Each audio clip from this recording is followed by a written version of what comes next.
Hello, everyone. My name is Irum Ahsan, and I'm currently working with the Asian Development Bank, advising their Office of the Accountability Mechanism.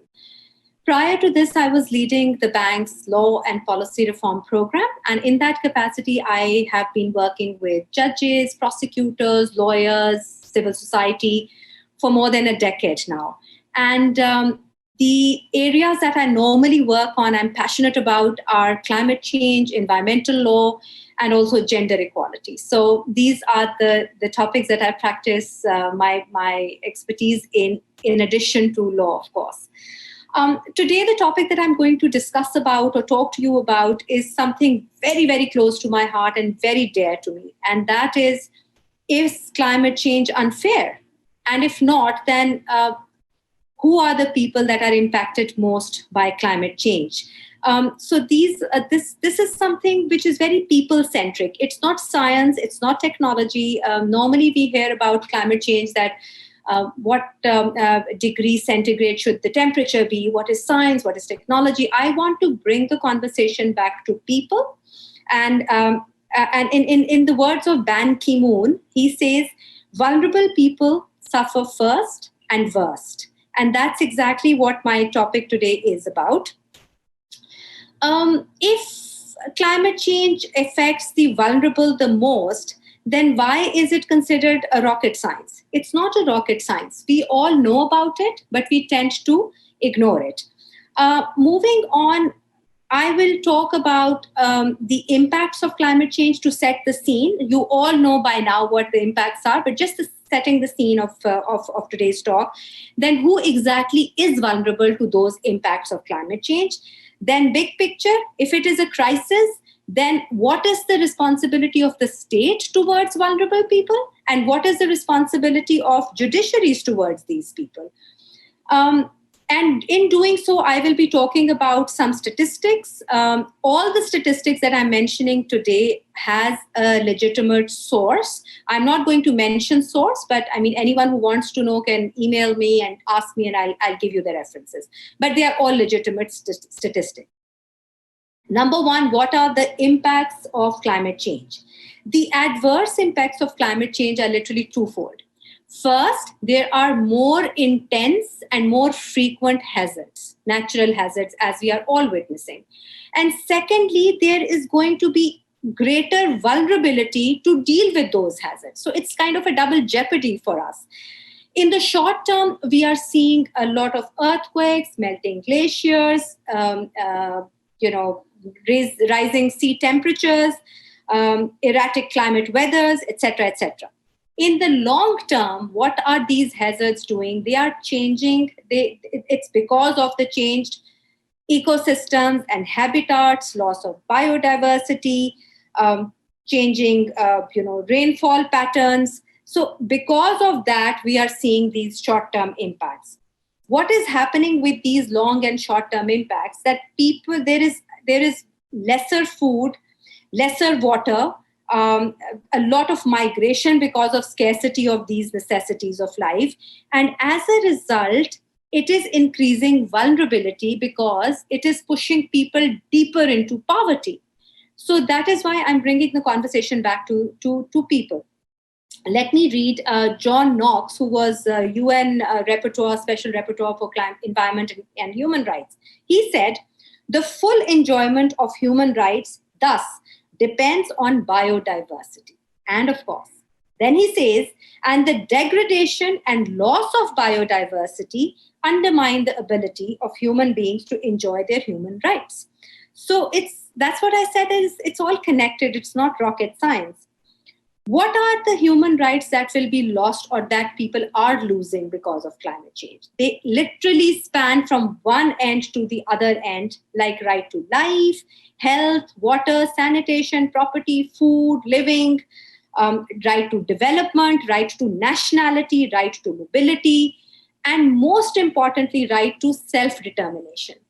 Now, what is the right to self-determination? Simply put, it is a right of, say, small island states to continue to live on their traditional territory.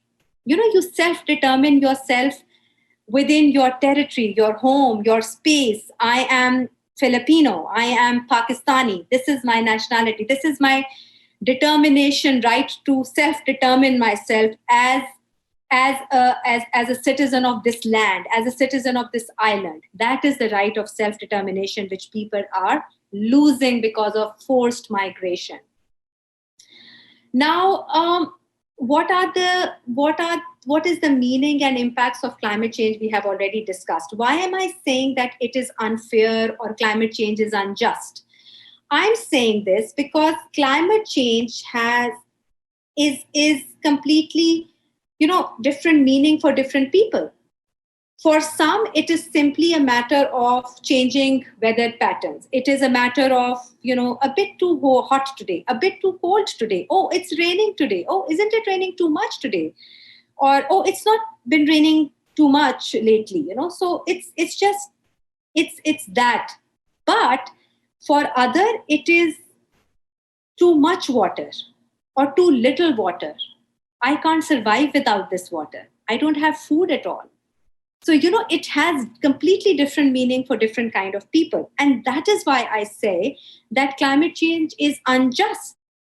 Let me tell you, in some countries in Asia, while Paris Agreement talks about 1.5 degrees centigrade to 2 degrees centigrade, right? That's the optimal temperature that we need to achieve to avoid impacts, adverse impacts. Now, in Asia, let me tell you, for some countries, it is predicted that the temperature will rise up to 6 degrees. And for Tajikistan, Afghanistan, and Pakistan, and partially in China, it is projected to reach 8 degrees. Imagine world is talking about 1.5 degrees, and we are saying that in Asia and poor countries, it's going to be 6 or 8 degrees. So that is why I'm saying it is unjust. It is not equal for everyone. Because of this unjustness and different meaning for different people, climate change becomes unfair, completely unfair. Let me share with you Mary Robinson's words, and I simply love the way she looks at climate change. Mary Robinson is UN Special Envoy for Climate Change. She says, while rich countries can fight against rising oceans and dying farm fields, poor people around the world are already having their lives upended and their human rights threatened by killer storms, starvation, and loss of their own land. Beautiful words, aren't they? I mean, completely changes the entire climate change scenario for us because it is not equal. Now, in more larger term, all of this unjustness, unfairness, different meaning for rich and poor is turning climate change into a global peace and security threat. It's as simple as that. So that is why I was saying that climate change is unfair and unjust. Let me share. I'm looking at my notes again. Let me share with you. In 2007, US Military Advisory Board categorically stated in their report that projected climate change poses a serious threat to America's national security. America, a superpower country, 2007, we are in 2020. In 2007, America actually said that climate change is going to be a threat to national security. So I'm just talking about perspectives. Imagine now that security threat you put into poor countries or Asia or Pacific, the developing part of the globe. Now, what is climate vulnerability? I'm talking about vulnerable people, climate vulnerability. What is that climate vulnerability? Climate vulnerability is vulnerability is basically inability of people to cope with natural disasters or to cope with adverse impacts of climate change.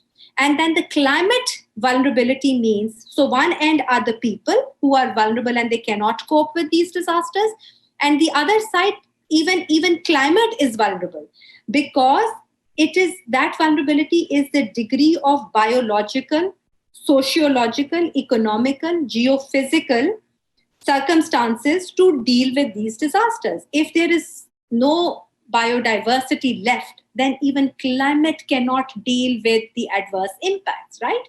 And that is what I am talking about today. Moving on, I'm saying people are vulnerable and different people are impacted differently. So, what are the kind of people who are part of this vulnerable group? Those are the people like children. Number two are elderly or differently abled people. Number three are indigenous people. And number four are women. This is the vulnerable group of four kinds of people who are more susceptible to adverse impacts of climate change. Um, Women and children are 14 times, 4 times more likely to die or be injured during a disaster than men. Again, I said all my statistics have a source. I'm not just sharing here on this lecture. Okay, so first group are children. What are the adverse impacts of climate change on children? Children are more likely to be susceptible to climate change impacts than adults. Number one, why? Health. Climate change will contribute to rising temperatures, rising sea levels, changing rainfall patterns, and in turn, that will exacerbate the spread of vector-borne diseases in children, like malaria and dengue, and also the waterborne diseases like cholera and dysentery. So more diseases of this kind in children due to climate change. Second impact on climate change is, of course, let's not forget about pandemics. Now, what happens due to hot weather and due to deforestation? Normally, the animals that are used to living deep in the sea or in the forest are moving out of it and coming to land. And then, as a result, they're coming in contact with other animals with whom they don't normally come in contact with. And through large farms, they are coming in contact directly with human beings and children. And hence, the germs and infections are spreading widely. So we are also seeing pandemics. And we all see, WHO's alarm that keep children inside, keep elderly inside. Women also, pregnant women. So we already see the impacts disproportionately on this vulnerable group. Natural disasters. Children are smaller in size and they lack strength to deal with the natural disaster. Hence, they suffer more. Secondly, they become orphan. And when they become orphan, they are more susceptible to human trafficking, to forced labor. So these disasters are different for children and for adults. Thirdly, malnutrition. Reduction in the quality and quantity of water and food results in malnutrition, and children are more susceptible to malnutrition than adults. We are already seeing malnutrition in Africa due to droughts. So that is exactly what's going to happen in the rest of the world for children. And lastly, education. If more children, especially girls, are likely to taken out of the school to help to help do the home chores or to help taking care of ill family members. Similarly, malnutrition and illnesses will reduce their school attendance and impact their education. So this is what I'm talking about. Let me share UNICEF's words with you. They say inequality and poverty. And remember, inequality in terms of how I described climate change is unfair. Inequality and poverty, UNICEF says, is a vicious cycle. How? A child living in poverty or deprived of adequate water and sanitation before the crisis will be more affected by a flood, drought, or storm, less likely to recover quickly, and at even greater risk in a subsequent crisis. Imagine this vicious cycle. The pre-disaster, in-disaster, and post-disaster situation. I thought UNICEF described it very, very beautifully. Now, again, some statistics your way. Nearly 160 million children live in high or extremely high drought severity zones.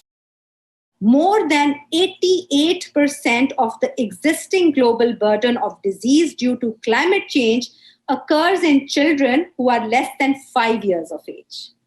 just putting things into perspective.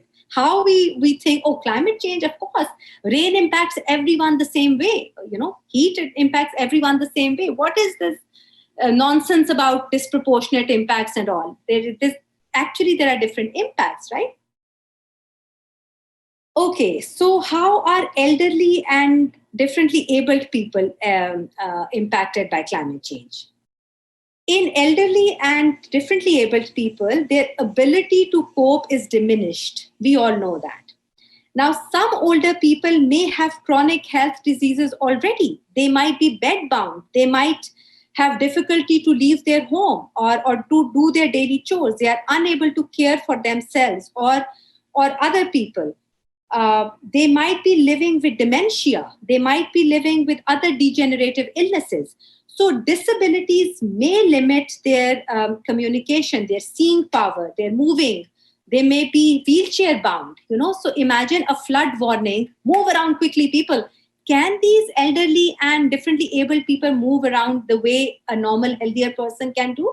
They can't. So it's they're already vulnerable. So impacts of climate change are more on them, severer on them than younger people.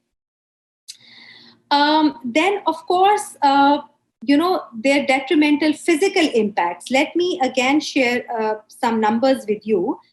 Food shortages will result in increasing rates of malnutrition, like in children, because these elderly people are already vulnerable and not healthy enough. They will suffer from more malnutrition. Now, malnutrition is estimated to cause approximately 20% of impairments worldwide. An estimated 6% to 8% of daily adjusted life years worldwide are attributable to unsafe and inadequate water for drinking and sanitation. So, we are not talking about normal impacts on everyone. 56% of those who died during Japan's 2011 tsunami were aged 65 or over. So, they lose lives more than healthier person. Climate change is having the largest impact on the world's poorest and most vulnerable people. And within these group, 20% are people with disabilities who are nearly or always doubly disadvantaged. So that is why I was saying that this vulnerable group is much more impacted than healthier people. Now let's move on to the third category, which is Indigenous people. Indigenous people, we all know, are the people who live closer to land, closer to nature. Their livelihoods depend on nature. They don't have other sources of income, but their own land and natural resources. With these lands and natural resources dying down because of adverse impacts of climate change, imagine the lives of Indigenous people losing not only their homes, not only their livelihoods, but losing each and everything that they ever had in their lives. It's not just simply hot weather or cold weather for them. It is completely their lives dependent. They live, their proximity to nature is impacted. And in this category, let me talk about, because we are talking about proximity to land and reliance on land, one of the solutions that people came up for dealing with impacts of climate change is switching to biofuels. Now, biofuels are basically fuels like corn, oil, palm oil, sugarcane, soy, wheat. So draw your energy from these sources and you'll deal with climate change impacts. Now, what happened? Of course, for growing biofuels, they needed land. Where do they get the land? They get the land from the poor, from Indigenous people. So oil mafia started usurping land from poor illegally and hence violating their human rights completely. Let me share with you, Colombia got the second largest internally displaced people's population because the land was usurped.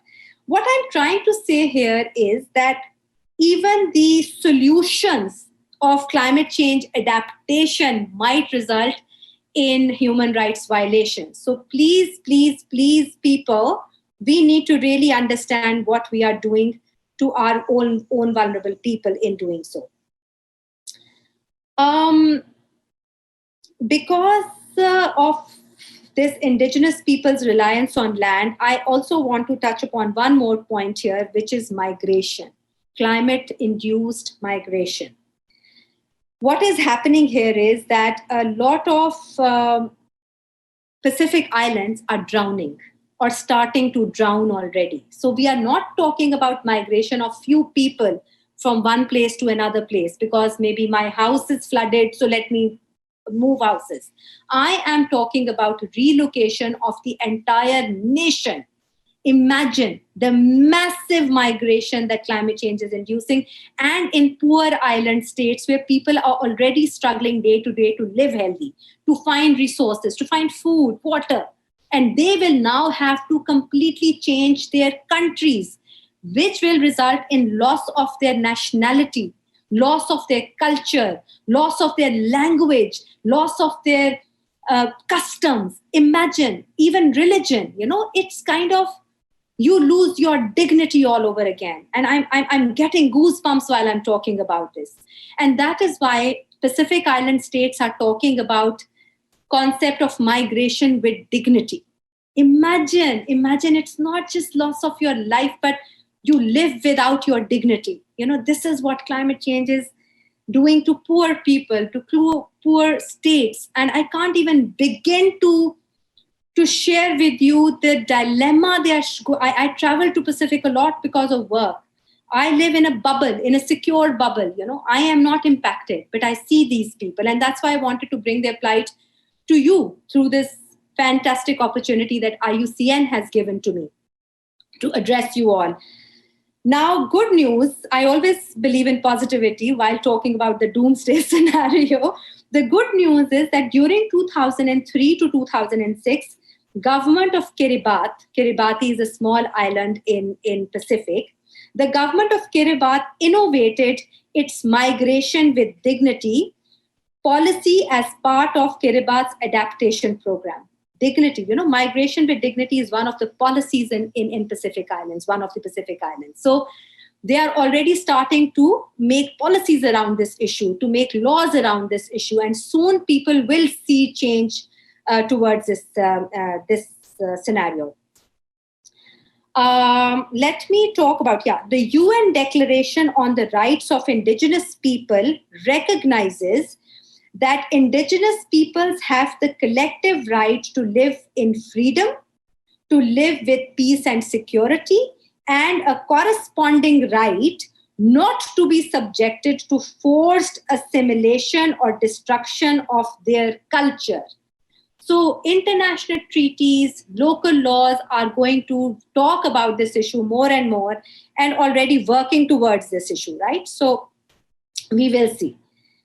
And I want to stop here before I move on to the final vulnerable group, which is women, and I fall in that group. So let me take a pause here and to remind you, those who travel to England quite frequently are familiar with this term, which says mind the gap. And that mind the gap is people, you need to mind this gap of climate change, minorities, and Indigenous people. So that is what I want to remind you again and again today.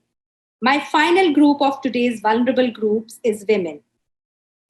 How are women disproportionately impacted? Again, it is not rocket science. It's just connecting the dots. What happens to women? Globally, it is estimated that only 10 to 20% land is owned by women. Hence, women lack the decision-making power.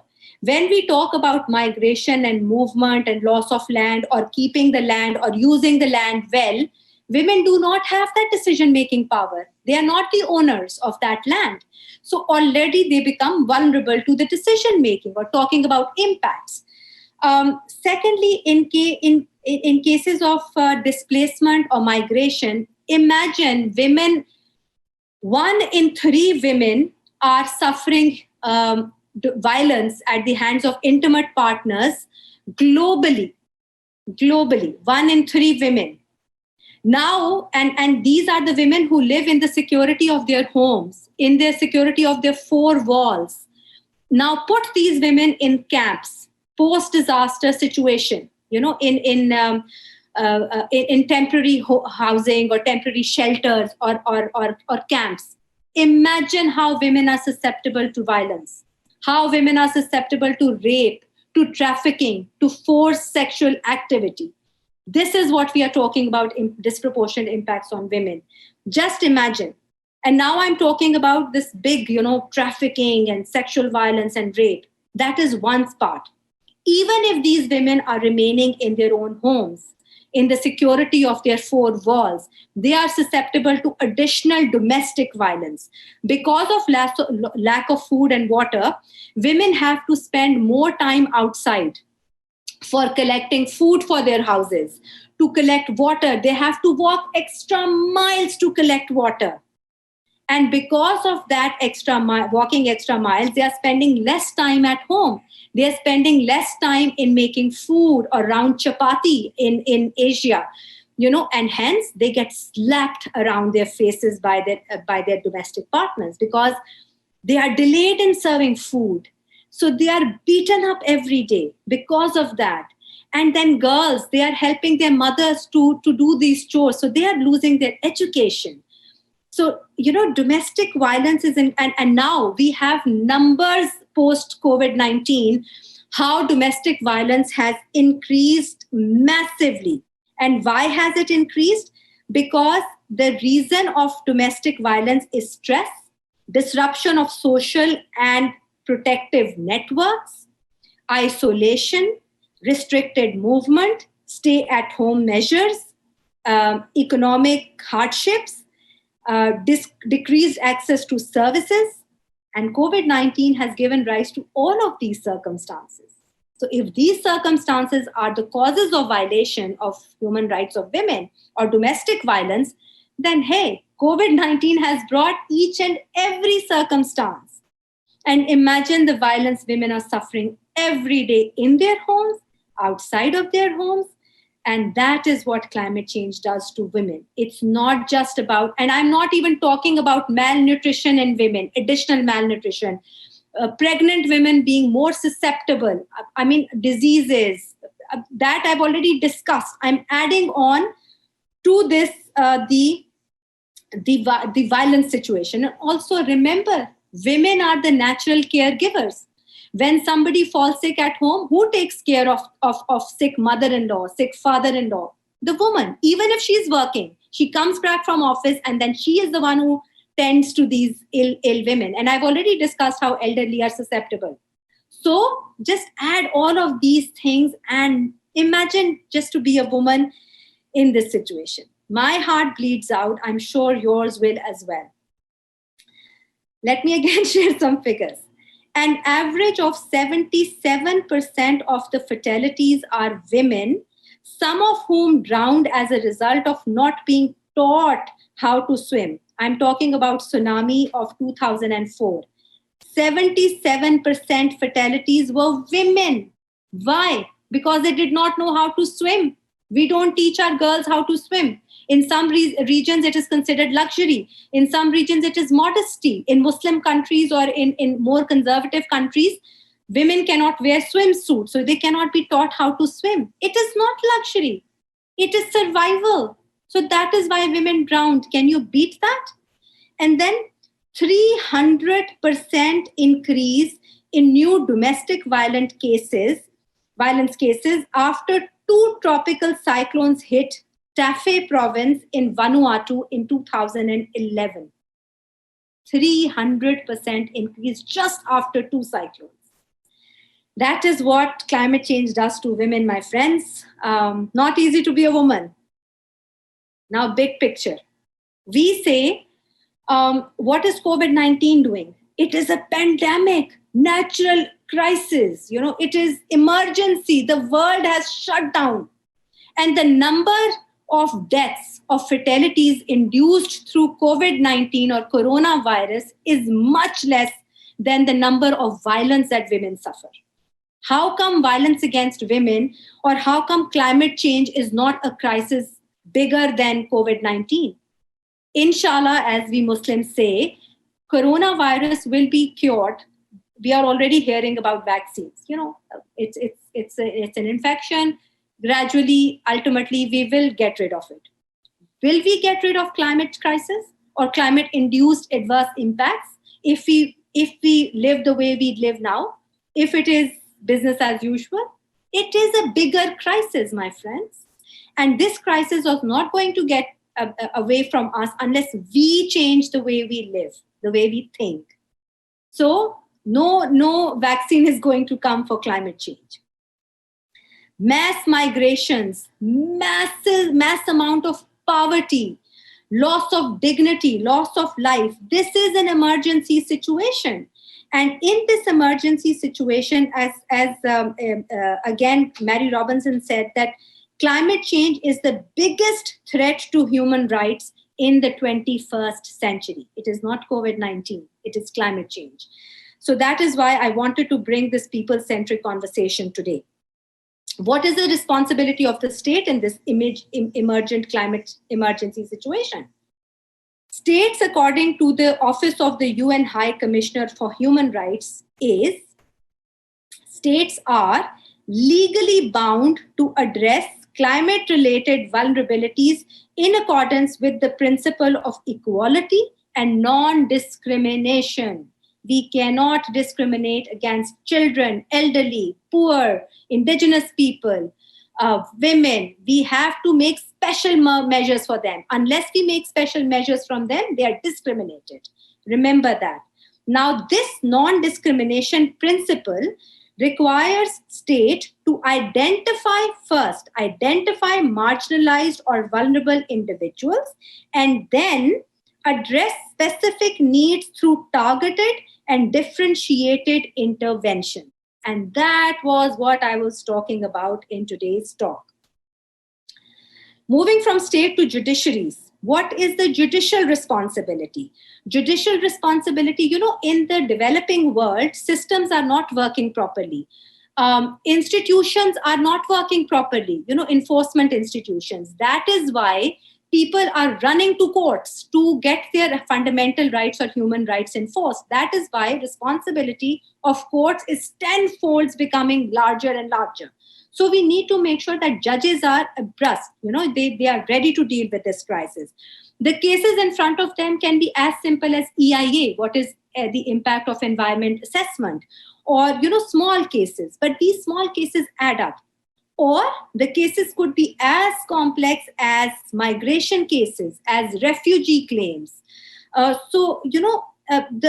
Again, Mary Robinson said, human cost of global warming has a name, and that name is climate injustice. Now, we have seen in New Zealand and Australia, I think from Kiribati, there was a claim from a resident of Kiribati of seeking refuge in New Zealand and in Australia. But both New Zealand and Australian courts declined the claim. Why? Because they say the International Refugee Convention only extends refuge for those who are, suffering from discrimination on the basis of race, religion, nationality, political opinion, etc. Climate change does not fall under the Refugee Convention. So there is no legality for judges on the basis of which they can give refuge to people who are suffering from climate change and has to migrate. So judges declined the claim of the refugees from Kiribati province. They said Kiribati Island. They said our island is drowning. I want refuge in Australia and New Zealand. Judges say, sorry, I don't have any legal backing. So more laws need. The climate refugee needs a legal definition. International organizations have to come up with this, and it's work in progress. It's already out there, and we just have to bring it to light. Then let me talk about judicial responsibility. I talked about how women are differently impacted because of lack of land rights. In Africa, in UKG versus UKG, Supreme Court of Nigeria, similarly in Ramantele versus Mamusi and others, Court of Appeal in Botswana, these courts actually gave rights of land to women, be it inheritance case so legal rights of women to land were acknowledged in these cases. And there are a lot of land right cases which directly relates to climate change. Similarly, in Bangladesh, in Bella versus Bangladesh, Bella is Bangladesh Environmental Law Association. They challenged a case against government's decision on allowing shrimp cultivation in the Sundarban. Bella argued that shrimp farms had cleared around 8,500 hectares of mangroves and hence polluted the land and water bodies. In their decision, Supreme Court said, this is a huge case, but one quotation from Supreme Court, and I want to share with you. Supreme Court said in Bangladesh, in view of declining supply of eggs and milk from household, poultry and fish, and water from the ponds, women not only have to walk miles to collect drinking water for their families, but are also compelled to engage in shrimp seed collection for extra earning to meet the family demands. Beautiful words how Bangladesh Supreme Court acknowledged impacts of climate change on women. The case was about shrimp farming. The Supreme Court extended it to the rights of women.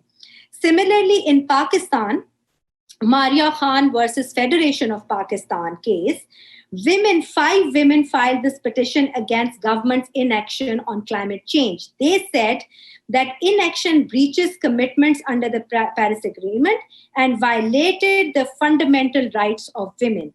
How beautiful. We are already seeing jurisprudence being developed out of courts through women because, of course, women are smart. Of course, they take cases to courts.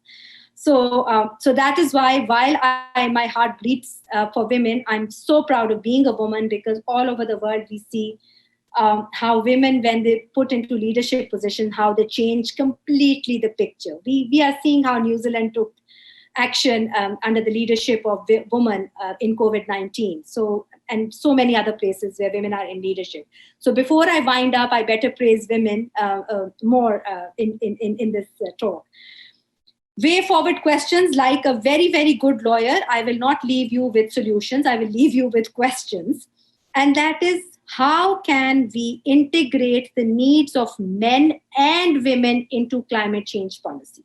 First question. Second, how can we move away from largely scientific, market-based climate responses to a more people-focused, gender-aware approaches? These are the questions we need to think about. How can we ensure human rights are at the center of climate response? And how can we ensure that women play a larger role in decision-making, that children play a larger role in decision-making, that elderly play, differently abled people are included in climate solution discussion? So these are my questions towards you. Let me end my today's conversation by thanking you all, and also from an Australian song. I'm not a good singer. I wish I was and I could sing it. Paul Kelly sang this beautiful song, "From Little Things, Big Things Grow." And I think that was the message of today's talk. This song by Paul Kelly is about Aboriginal land rights in Australia. It tells the story of the strike of the Gurindji people in the Northern Territory over land rights after terrible human rights violation against them. So my friends, from little things, big things grow. And I thank you all for listening to me patiently. Bye.